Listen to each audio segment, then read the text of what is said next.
Assalamualaikum warahmatullahi wabarakatuh. Ada beberapa wasiat dan nasihat dari Imam Syafi'i yang menurut saya penting dalam rangka berhubungan dengan manusia yang lain. Semoga yang saya pilih ini hal-hal yang relevan untuk hidup kita hari ini. Ini kan hari-hari ini kita mulai agak panas, agak sering tabrakan, konflik pikiran, apalagi di medsos itu kencengnya luar biasa. Semoga tidak meluas ke ranah real. Biarlah dunia maya saja yang rame, dunia nyata kita dunia yang damai, yang rahmatan lil alamin. Oke, ada beberapa tips dari Imam Syafi'i sehubungan dengan hal ini. Hubungan dengan manusia yang baik. Katanya Imam Syafi'i, siapa yang menginginkan husnul khotimah di penghujung umurnya, hendaklah ia berprasangka baik kepada manusia. Husnudzon. Nah, ini jadi kunci hidup tentram. Ya kalau hidup kita tentram kan husnul khotimah. Jadi kuncinya ternyata husnudzon, prasangka baik kepada orang lain. Saya tidak tahu hari ini situasi dunia kontemporer itu sering menyeret kita untuk berprasangka buruk pada orang lain. Di luar rumah kita lebih sering merasa tidak aman dan tidak nyaman dari hadirnya orang lain. Nah, ini membuat hidup kita tidak tentram. Maka katanya Imam Syafi'i, prasangka baik itu jadi kuncinya husnul khotimah. Kadang-kadang kita melihat teman kita melakukan apa gitu kan. Ya itu sebenarnya yang dia lakukan itu biasa. Tapi kan nilainya jadi positif apa negatif kadang-kadang tergantung prasangka kita. Ada temenmu tiba-tiba pagi-pagi dengan begitu rajinnya bersih-bersih kamar, bersih-bersih kos-kosan. Loh ini kan sebenarnya hakikat perbuatannya baik, tapi kadang-kadang pikiran kita itu membunyikannya secara berbeda. Orang yang perspektifnya suudzon, ya mungkin alah cari muka, alah ada pamrihnya itu, alah hati-hati saja, mungkin dia ingin ngelirik-ngelirik di kamar-kamar kita ada apa dan seterusnya. Ini namanya prasangka buruk. Bahkan tindakan yang baik sekalipun, ya kalau pikiran kita suudzon, ya kita bunyikan dia jadi jelek. Jadi suudzon itu kan menggunakan kacamata buruk, sehingga apapun akan kelihatan buruk, bahkan yang baik-baik.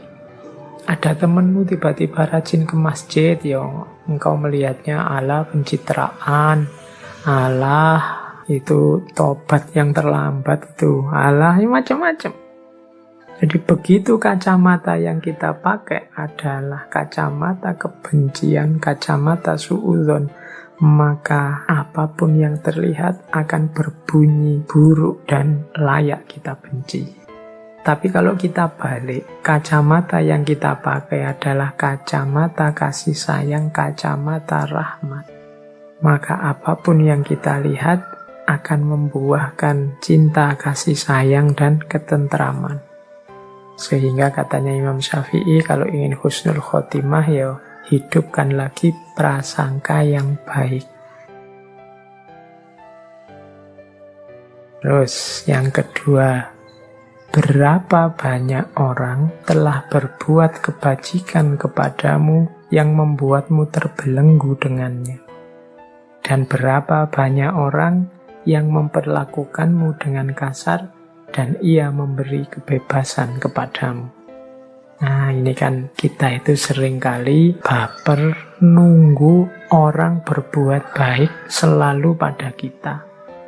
Begitu ada orang melakukan hal yang kita tidak suka, yang kita anggap tidak baik, maka naiklah emosi kita, tersinggunglah kita. Dan kita melihat dari hal itu tidak ada manfaatnya sama sekali. Jangan lupa katanya Imam Syafi'i, justru seringkali dalam kebaikan yang dilakukan orang lain padamu itu ada belenggu. Sementara dalam kekasaran, dalam kejahatan atau keburukan yang dilakukan orang lain padamu, di situ ada kebebasan. Maksudnya apa? Ya ini logikanya, kalau ada orang berbuat baik pada kita, kan detik itu juga kita dituntut juga untuk melakukan hal yang baik yang sama, untuk melakukan kebajikan yang setara. Kita tidak boleh menyakiti dia, kita tidak boleh melakukan hal-hal yang membuatnya tidak berkenan. Ini kan jenis-jenis belenggu. Akhirnya ya kita harus ngatur kata-kata, ngatur tindakan, ngatur perilaku di hadapan dia. Wong dia sudah baik kepada kita. Jadi seringkali kebaikan justru membuahkan belenggu.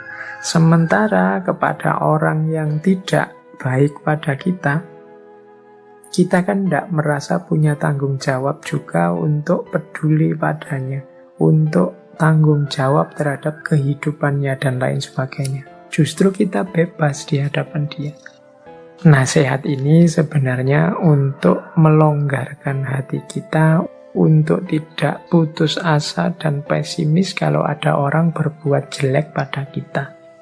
Jadi kalau ada orang berbuat buruk pada kita, bacalah perbuatan buruk itu sebagai upaya yang membuatmu bebas. Alhamdulillah engkau buruk padaku, jadi aku tidak ada beban di hadapanmu. Aku tidak terikat apa-apa untukmu. Nah ini kita malah bebas. Dari sisi ini ya tidak harus terlalu sedih, terlalu galau kalau ada orang yang membuat teman-teman tidak berkenan. Jadi ini wasiat selanjutnya yang berhubungan dengan relasi sosial. Ya manusia itu memang macam-macam. Tidak mungkin kita mengharapkan semua orang melakukan sesuatu persis seperti keinginan kita. Akan ada dan bahkan mungkin akan banyak orang menjalani hidup versi mereka sendiri-sendiri yang tidak selalu cocok dengan kita. Akan selalu ada orang yang tidak suka dengan kita, orang yang ingin menyulitkan kita, orang yang melakukan hal buruk pada kita. Yes, itulah cirinya kehidupan dunia. Kalau kita hanya sanggup menerima yang baik-baik saja dan tidak sanggup menerima yang buruk-buruk, maka hidup kita akan sangat berat. Padahal hakikatnya kalau orang memberikan yang buruk pada kita, maka kita bebas. Tidak ada tuntutan kewajiban apapun di hadapannya. Tapi pada orang-orang yang sangat baik pada kita, melakukan kebajikan pada kita, di situ ada banyak tanggung jawab moral yang harus kita lakukan. Nah, dari sisi ini maka harusnya kita tidak putus asa, harusnya kita tidak sedih kalau ada orang melakukan hal buruk pada kita. Justru mungkin terima kasih karena engkau sekarang membuatku bebas. Oke, jadi itu yang kedua. Yang pertama tadi berprasangkalah yang baik. Yang kedua, luaskan hatimu, jangan hanya mau menerima yang baik-baik, tapi juga maklumilah yang buruk-buruk, karena justru yang buruk itu seringkali memberikanmu kebebasan. Yang ketiga, sebesar-besar aib adalah engkau mengira burukan orang lain, sedangkan keburukan itu sendiri terdapat dalam dirimu. Ini bagi Imam Syafi'i, ini mbahnya perilaku yang buruk. Manusia itu memang makhluk khotok wan nisyan, kadang-kadang terpeleset melakukan yang buruk. Tapi yang lebih buruk dari itu apa? Menganggap orang lain buruk. Padahal keburukan yang sama ada dalam dirinya sendiri. Melarang orang mencaci maki, tapi dia sendiri melakukan caci maki. Nah, ini mengira keburukan di orang lain, padahal dalam dirinya sendiri juga subur. Mencela orang lain yang tidak menepati janji, padahal dia sendiri sering tidak menepati janji. Kecewa kalau ada orang tidak tepat waktu, padahal dia sendiri sering tidak tepat waktu. A ini katanya Imam Syafi'i sebesar-besar aib. Hati-hati. Oh, ini kalau kita menasehati orang untuk tidak melakukan keburukan, padahal keburukan itu kita lakukan juga ya. Selain nasihat kita tidak akan masuk pada orang itu, kita sebenarnya juga sedang menghinakan diri kita sendiri. Jadi nasihatnya Imam Syafi'i ini adalah kita harus introspeksi sebelum mengingatkan orang lain, sebelum menegur orang lain, sebelum melaporkan orang lain. Tidakkah keburukan yang sama ada dalam diri kita atau pernah kita lakukan? Kalau memang ada, ya kita bersihkan dulu. Karena lebih penting bersih-bersih rumah sendiri daripada rumah tetangga. Kalau rumahnya sendiri kotor, ya kita tidak akan sehat. Oke, demikian juga hubungan dengan orang lain. Kalau kita berminat sekali membuat orang lain bersih, orang lain santun, orang lain berakhlak, orang lain beradab, ya pertama-tama kita introspeksi apakah kita sendiri sudah santun, sudah beradab, sudah berakhlak. Kalau sudah, ya monggo. Watawasau bil haqqi, watawasau bis sabr. Saling menasehati tentang kebenaran dengan kesabaran. Jadi ini rumus-rumus berhadapan dengan orang lain.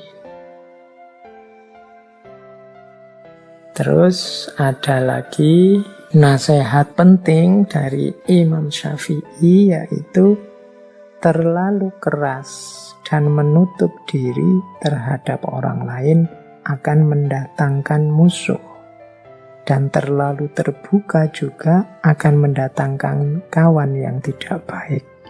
Maka posisikan dirimu di antara keduanya. Ini Imam Syafi'i menasehati kita untuk jadi orang jangan terlalu tertutup, juga jangan terlalu terbuka. Kalau kita terlalu tertutup, ya orang susah memahami kita, bahkan mungkin muncul fitnah-fitnah. Makanya Imam Syafi'i menyebut ya akan mendatangkan musuh.